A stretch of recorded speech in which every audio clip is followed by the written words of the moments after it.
오늘 말씀은 누가복음 3장 1절로부터 20절까지 말씀입니다. 함께 읽으시겠습니다. 디베료 가이사가 위에 있은 지 15해 곧 본디오 빌라도가 유대의 총독으로 헤롯이 갈릴리의 분봉왕으로 그 동생 빌립이 이두레와 드라고닛 지방의 분봉왕으로 루사니아가 아빌레네의 분봉왕으로 안나스와 가야바가 대제사장으로 있을 때에 하나님의 말씀이 빈들에서 사가랴의 아들 요한에게 임한지라. 요한이 요단강 부근 근처에 와서 죄 사함을 얻게 하는 회개의 세례를 전파하니 선지자 이사야의 책에 쓴 바 광야에서 외치는 자의 소리가 있어 가로되 너희는 주의 길을 예비하라. 그의 첩경을 평탄케 하라. 모든 골짜기가 메워지고 모든 산과 작은 산이 낮아지고 굽은 것이 고다지고 험한 길이 평탄하여질 것이요 모든 육체가 하나님의 구원하심을 보리라 함과 같으니라. 요한이 세례 받으러 나오는 무리에게 이르되 독사의 자식들아 누가 너희를 가르쳐 장차 올 진노를 피하라 하더냐. 그러므로 회개에 합당한 열매를 맺고 속으로 아브라함이 우리 조상이라 말하지 말라. 내가 너희에게 이르노니 하나님이 능히 이 돌들로도 아브라함의 자손이 되게 하시느니라. 이미 도끼가 나무 뿌리에 놓였으니 좋은 열매 맺지 아니하는 나무마다 찍혀 불에 던지우리라. 무리가 물어 가로되 그리하면 우리가 무엇을 하리이까? 대답하여 가로되 옷 두 벌 있는 자는 옷 없는 자에게 나눠줄 것이요 먹을 것이 있는 자도 그렇게 할 것이라 하고 세리들도 세례를 받고자 하여 와서 가로되 선생이여 우리는 무엇을 하리이까 하매 가로되 정한 새 외에는 늑증치 말라 하고 군병들도 물어 가로되 우리는 무엇을 하리이까 하매 가로되 사람에게 강포하지 말며 무소하지 말고 받는 요를 족한 줄로 알라 하니라. 백성들이 바라고 기다림으로 모든 사람들이 요한을 혹 그리스도신가 심중에 의논하니 요한이 모든 사람에게 대답하여 가로되 나는 물론 너희에게 세례를 주거니와 나보다 능력이 많으신 이가 오나니 나는 그 신들매를 풀기도 감당치 못하겠노라. 그는 성령과 불로 너희에게 세례를 주실 것이요 손에 키를 들고 자기의 타작마닥을 정케 하사 알곡은 모아 곳간에 들이시고 쭉정이는 꺼지지 않는 불에 태우시리라. 또 기타 여러 가지로 권하여 백성에게 좋은 소식을 전하였으나 분봉왕 헤롯은 그 동생의 아내 헤로디아의 일과 또 그의 행한 모든 악한 일을 인하여 요한에게 책망을 받고 이 위에 한 가지 악을 더하여 요한을 옥에 가두니라. 아멘. 네, 이제 오늘 말씀은 이제 그 세례 요한의 사역에 대해서 이렇게 기록한 것입니다. 그러니까 보니까 누가복음이 시작하자마자 이제 뭐 제목과 같은 서론이 있고 나서 그 다음에 나왔던 게 이제 침례자 요한에 대한 탄생에 대한 이야기가 나오고 그 다음에 이제 예수님의 잉태, 그 다음에 요한의 탄생, 그 다음에 예수님의 탄생에 대해서 2장까지 나왔습니다. 그리고 나서 이제 3장에서는 어떤 일이 나오냐면 바로 침례자 요한의 사역이 어떤 것이었는가라고 하는 것을 아주 자세하게 이렇게 기록하고 있습니다. 보니까 이제 이제 마태복음도 보면 여기서부터 이렇게 시작하고 있죠. 근데 이건 침례자 요한의 사역에 대해서 또 자세하게 아마 누가는 사도행전과 마찬가지로 누가복음도 그렇게 사실 기록을 정확하게 하고 있는 것을 보게 돼요. 보니까 디베료 가이사라고 이렇게 나와 있는데 가이사는 시저란 말이죠. 예, 카이사르라고 하는 말, 그러니까 황제란 말이죠. 로마 황제를 카이사르라고 이렇게 얘기했잖아요. 그러니까 시저. 예, 그러니까 그 디베료는 이름이죠. 그러니까 황제 이름이죠. 그 바로 로마의 어떤 황제 때 그 호정령이 발생됐죠? 아우구스투스 황제 때 호정령이 발령되고 그 아들이에요. 근데 이제 아들인데 이제 복잡하게 이제 뭐 친아들이다 이렇게 얘기할 수 있는 아들, 아내의 아들이니까 친아들은 친아들이죠. 그런데 아내가 아들이 있었는데 그 아내를 데리고 온 거예요. 그러니까 자기의 친아들이 아니라 그 아내의 아들인데 무슨 얘기인지 다 아시죠? 아들을 삼은 거예요. 그래서 이제 티베리우스라고 이렇게 얘기하는 그 가이사, 그 황제, 티베리우스 황제인 거죠. 그 황제. 그 다음에 이제 황제가 있고 로마 황제가 있고 그 다음에 이제 본디오 빌라도는 누구냐면 총독이에요. 총독, 유대의 총독. 그러니까 황제가 보낸 사람. 예, 황제가 보낸 그런 사람. 근데 이제 또 총독이 모든 것들도 관여하느냐? 그렇지 않아요. 그 지역을 분봉왕이라고 해가지고 지역의 왕을 세웠어요. 근데 이제 분봉왕이 처음에 누구였냐면 헤롯이었어요. 헤롯이 굉장히 그 넓은 지역을 분봉왕으로 하고 있었는데 헤롯이 죽자 그 아들들에게 지역을 이렇게 분할하게 됩니다. 그래서 이제 예수님이 활동하시던 갈릴리와 이 유대 땅을 관할하던 그 분봉왕이 누구였느냐? 바로 그 갈릴리의 분봉왕으로 헤롯이라고 이렇게 되어 있는데 이건 헤롯 총독이 아니라 그 아들 헤롯 안티파스를 얘기하는 거예요. 헤롯 안티파스. 그 다음에 그 동생 빌립이 이게 헤롯 빌립이에요. 이두레와 드라고님 및 지방의 분봉왕으로 이 다른 지방이죠. 그러니까 그 헤롯이 하나를 하던 거를 나눴죠. 그 다음에 루사니아라는 사람이 아빌레네의 분봉왕. 이제 이것은 헤롯 왕의 아들은 아닐 거예요. 루사니아는. 근데 정확하게는 잘 모르겠어요. 이 다른 지역, 지금의 리디아 지역이죠. 그쪽 지역. 리비아 그쪽 지역을 관할하던 그 분봉왕이다라고 이렇게 얘기하고 있어요. 그리고 그때 또 대제사장은 누구였냐? 안나스와 가야바다라고 이렇게 얘기하고 있어요. 그러니까 굉장히 이 사람들의 이름을 이렇게 얘기하는 것은 굉장히 그 역사적인 거죠. 그래서 이 사실 기록에 굉장히 가까운 거, 그리고 사실 기록에 다 연대가 들어맞는 거죠. 그래서 이렇게 되어 있습니다. 그리고 이제 사가랴의 아들 요한. 이제 누구의 아들 요한이죠. 그러니까 누구의 아들 요한, 이게 중요해요. 성경에는 그렇게 말씀하고 있죠. 그래서 하나님의 말씀이 임했다라고 이렇게 얘기하고 있어요. 근데 요한이 요단강 부근 각처에서, 그러니까 요단강 부근의 모든 곳에 와서 이렇게 얘기하고 있어요. 죄사함을 얻게 하는 회개의 세례를 전파하니라고 이렇게 되어 있습니다. 그러니까 죄사함을 얻게 하는 회개의 세례 이렇게 얘기하니까 그러면 뭐 이 사람이 죄사함도 다 이렇게 이룬 거야? 이렇게 생각할 수가 있는데 이렇게 뭐 원문으로 보면 이래요. 회개의 세례를 전파한 거예요. 근데 그 회개의 세례는 목적이 뭐냐? 죄사함을 목적으로 하고 있어요.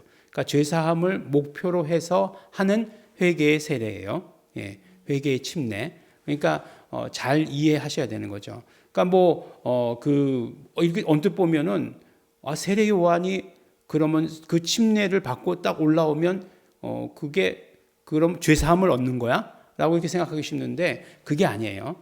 회개 완전한 어떤 그런 그 회개의 세례인데 회개의 세례라고 하는 것은 결국 방향의 전환을 이야기하는 거예요.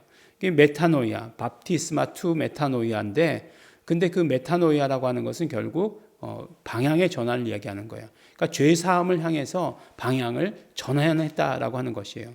결국 무엇이냐? 죄 사함이라고 하는 것은 하나님께서 하시는 거잖아요. 예수 그리스도로 하는 거잖아요. 그러니까 예수 그리스도께로 방향을 전환할 수 있도록 하는 세례라고 하는 것이에요. 그것이 임무였어요. 그러니까 그게 뭐예요? 예수 그리스도께로 방향을 전하게 했다.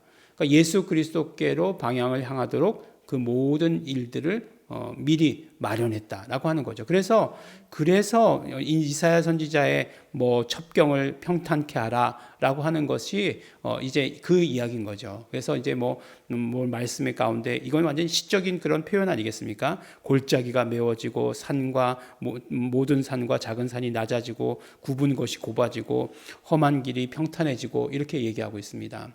요새 보니까 이제 그 경부고속도로 같은 경우에는 이제 많이 그렇게 되었는데 처음에 고속도로를 만들 때는 무조건 이렇게 놓는 것이 우선이었던 것 같아요.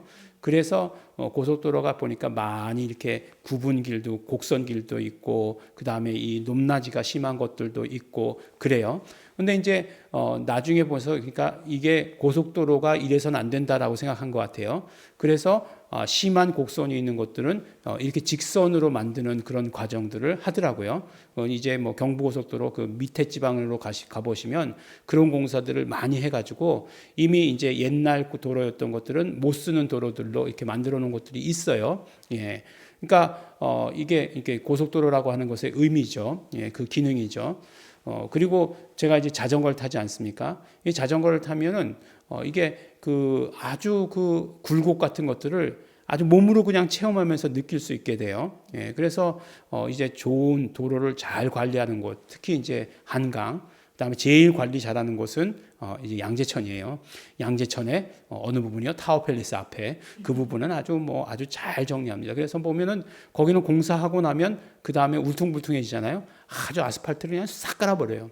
아스팔트를 땜질 하듯이 깔아놓으면 자전거가 덜컹덜컹거려서 타지 못합니다. 그러니까 아주 새 것으로 그냥 싹 그냥 처음부터 마지막까지 깔아버려요. 예, 그러면 이제 아주 부드럽게 되는 거죠.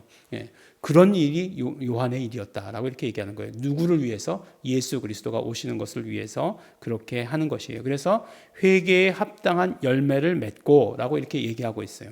회개에 합당한 열매를 맺어라라고 얘기하고 있어요. 예, 그러니까 그가 이 모든 어떤 그 세례를 통해서, 그러니까 침례를 통해서 한 일이 그것이 어떤 죄 사함을 이루는 것은 아니었다. 예, 죄 사함에 이르도록 그것을 목표로 하여, 예, 그것을 목적으로라고 하는 것을 의미하고 있습니다. 왜 이렇게 말씀드리냐면, 그러니까 나중에 예수의 이름으로 죄사함의 회개가 전파되었다라고 이렇게 얘기하고 있거든요. 누가복음 마지막 절 24장 뒷부분에 가면 그렇게 말씀하고 있어요.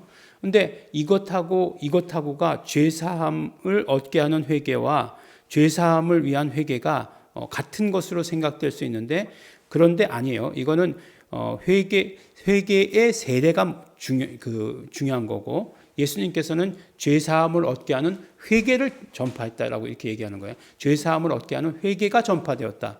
예수 이름으로 이렇게 말씀하고 있는 거예요. 그래서 그 차이를 우리가 잘 알아야 됩니다. 그러니까 침례 요한이 그 침례를 줬죠. 침례를 준 것은 무엇이냐면 회개의 침례였어요. 회개의 침례. 그것을 목적으로 하는 것은 죄사함이었어요. 그러니까 어떤 의미인지가 확실하게 나타나는 거죠. 세례 요한의 그 직무가 무엇인지에 대해서, 했던 일이 무엇인지에 대해서 정확하게 밝혀지는 거죠. 그래서 보니까 뭐 어떤 사람들이 와서 뭘 해야 됩니까? 라고 이렇게 물어보니까 옷 2벌 있는 사람들은 1벌을 나눠줘라. 먹을 것 있는 것도 두 끼 있으면 한 끼는 나눠줘라. 이렇게 얘기하고, 세리들도 와서 물어보고, 군인들도 와서 물어보고, 라고 이렇게 하는 것들, 구체적인 그런 사건들을 묘사하고 있는 거죠. 그 모든 어떤 그런 회개라고 하는 것이 단순히 그냥 물에 들어갔다 나오는 것만 마음의 돌이킴이 아니라 실질적인 삶으로 연결되어야 된다라고 하는 회개의 그런 이야기를 하고 있는 거죠. 그런데 이제 그러니까 어떻게 되는 거예요? 뭐 세례 요한의 인기가 그냥 엄청나게 올라간 거 아니겠습니까? 그래서 인기가 올라가니까 어떻게 되냐면 그 다음에 이제 막 그냥 상상들이 쌓여서 그러면 저분이 그리스도신가? 라고 하는 이야기가 나왔다는 거죠. 사람들에게서. 그렇게 그랬더니 뭐라고 얘기합니까? 나는 너희에게 물로 세례를 주지만 나보다 뒤에 오시는 분들은 능력이 많으신 분이 오시나니 나는 그 신들매 풀기도 감당치 못하겠노라 라고 말씀하시면서 그는 성령과 불로서 너희에게 세례를 준다라고 이렇게 말씀하십니다. 그러니까 성령과 불로 세례를 주신다라고 하는 말씀이 뭘까요? 예, 성령과 불. 예. 성령이 성령을 이야기하면 항상 불 받아라가 나오니까 그런 이야기일까요? 예. 항상 성경 이제 불 그러면은 이제 성경에서 불이 어떤 이미지로 사용되었는가 하는 것을 봐야 되는 거죠. 불이라고 하는 것은 항상 심판의 이미지죠. 심판. 그러니까 그 밑에도 나와 있잖아요. 그 밑에도 부연해서 설명하고 있잖아요. 17절 말씀해 보니까 알곡은 모아 각 곳에 드리고 곳간에 드리고 쭉정이는 꺼지지 않는 불에 태우리시다 라고 이렇게 얘기하는 거예요. 그러니까 성령으로 침례를 준다는 것은 알곡은 모아 각 곳간에 드리고 라고 하는 것에 해당될 것이고, 불로 세례를 준다라고 하는 것은 쭉정이는 꺼지지 않는 불에 태우시리라 라고 하는 것에 해당될 거예요. 그러니까 이게 뭐죠? 그러니까 예수님께서 오셔서 하시는 일은 생명과 심판이라는 거예요. 예. 그러니까 예수님께서 오셔서 하시는 일에 대해서 그 침례자 요한은 아주 정확하게 알고 있었어요. 예수님께서 오셔서 하시는 일이 뭐냐? 생명과 심판이다라고 이렇게 얘기하는 거죠. 그러니까 우리가 성경에 예수님께서 왜 이 땅에 오셨는가, 왜 육신을 입고 이 땅에 오셨는가에 대해서 명확하지 않잖아요. 예. 명확하지 않다는 것은 무엇이냐면 일부만 알고 있다는 거예요. 그래서 많은 크리스찬들이 여전히 예수님께서는 우리를 구원하기 위해서 오셨다라고 이렇게 얘기합니다. 그런데 처음에 침례자 요한이 소개할 때부터 예수님의 사역은 무엇이었냐면 생명과 심판이에요. 그러니까 우리를 구원하시는 것과 동시에 심판하시는 것이에요. 예. 구원받지 못할 자들을 심판하시는 거예요. 구원받지 못할 자들이 누구예요? 쭉정이, 예. 알곡, 쭉정이 이렇게 얘기하시는 거예요. 그러니까 생명은 어떤 게 생명이죠? 알곡이라고 하는 건 결국은 예수 그리스도와 연합한 자가 알곡이고, 그 다음에 쭉정이는 뭐라고 얘기했죠? 우리 주일날 설교에도 말씀드렸지만 우리는 결국 무엇이에요? 껍데기로 창조되었다는 거잖아요. 껍데기로 창조되었다는 거예요. 껍데기인 채로 창조되었다는 거예요. 껍데기를 그대로 껍데기인 거예요. 그런데 거기에 알곡이 차지 않으면 어떻게 된다고요? 그냥 쭉정이잖아요. 그게 쭉정이잖아요. 이렇게 뭐 요새는 기술이 좋아져서 그렇지 않지만 이렇게 벼가 이렇게 성장을 하고 나면 거기에 벼에 다 알곡이 차면 그것은 그 곡식이 되는 거죠. 근데 이제 알곡이 차지 않으면 어떻게 되죠? 이게 타작마당에서 이게 키질을 하면은 이게 그것만 날아가는 거잖아요. 예, 그 쭉정이만, 그 쭉정이만 날아가요. 그래서 그것은 모아다가 어떻게 되느냐? 불러에 태운다. 화력이 좋아요. 예, 그래서 그걸로 밥도 해 먹고, 예, 뭐 난방도 하고 다 그렇게 합니다. 그걸를 태워버린다라고 이렇게 이야기하는 것이에요. 그래서 바로 침례자 요한이 자신의 사명, 자신의 역할 무엇이다라고 하는 것 누가는 정확하게 기록했고, 예수님을 소개할 때 예수님이 누구시라고요? 바로 생명과 심판의 주로 오신다라고 하는 것을 얘기하고 있습니다.